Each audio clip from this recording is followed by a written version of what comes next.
बिस्मिल्लाहिर्रहमानिर्रहीम। अस्सलाम वालेकुम नाज़रीन। दादू में कैटर पहाड़ी सिलसिलों में बारिशों के बायस तुग़यानी का खदशा पैदा हो चुका है। दादू से हमारे डिस्ट्रिक्ट रिपोर्टर गुलाम रब्बानी बलोच के मुताबिक मुख्तलिफ नदी नालों में तुग़यानी आने के बाद इलियास फ़कीर के मुकाम पर पुल में 20 फुट चौड़ा शगाफ पड़ चुका है।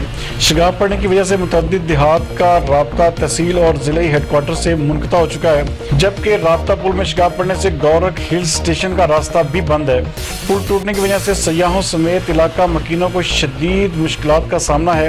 इलाका मकीन आमदोरफ्त के लिए लोहे का गार्डर रखकर गुजारा करने पर मजबूर हैं, जबकि ज़िले इंतज़ामिया दादू जो है इस वक्त खामोश तमाशाई बनी हुई नजर आ रही है।